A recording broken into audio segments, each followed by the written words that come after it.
Hello, my name is Priest Mathonican, and I'm going to be making an informative speech about Homer and his greatest two pieces of literature called the Iliad and the Odyssey. These are so-called epics or poems in such a way as they are written. Homer is a Greek poet that is famous for creating these two stories, which created a huge impact on the Western culture. There's not too much to know about Homer because his time was literally BCE, so it's really not much to know about Homer. The Iliad and the Odyssey are basically two stories that tell about a battle between the two great civilizations.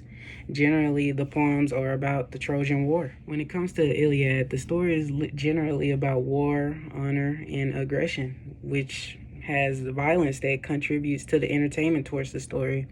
Like, the Trojan War started because Paris kidnapped Menelaus's wife, Helen, and Agamemnon and Achilles and Odysseus had a plan to get her back by sneaking in through the city walls of Troy using a horse, pretty much.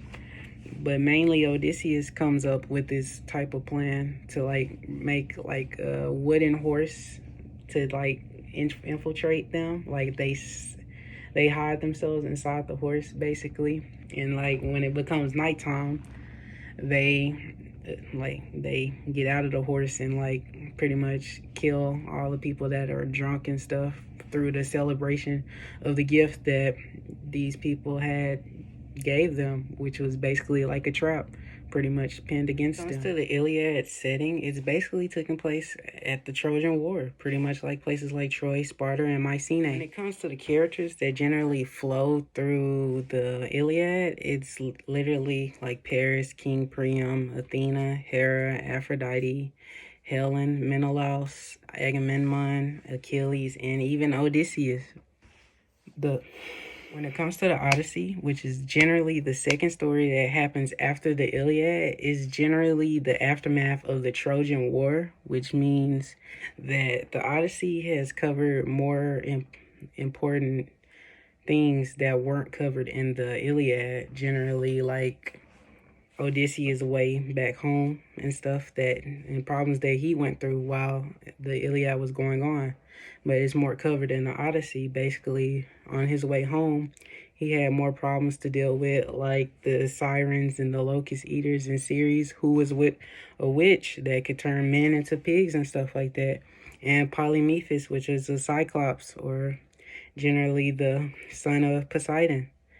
And Odysseus also has ran into a problem when he came home to his wife. Like, there were suitors there to cause problems for his own home. It wasn't safe or anything. When it comes to the setting of the Odyssey, as stated before, it's taking place after the Iliad, and it's basically the aftermath of the Trojan War. It's taking place in Troy, and as well as Greece and Phaeacia and also Ithaca. Then it draws towards the characters that draw through and flow through the Odyssey.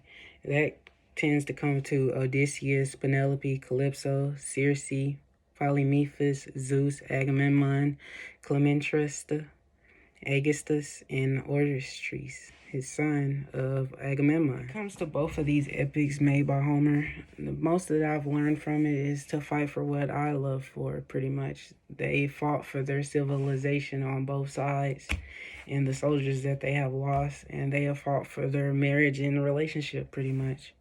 So that's why I feel like doing an informative speech about the Iliad and the Odyssey was a perfect fit for me, as a plus as I've been doing the stories pretty much this whole semester about them. Thank you.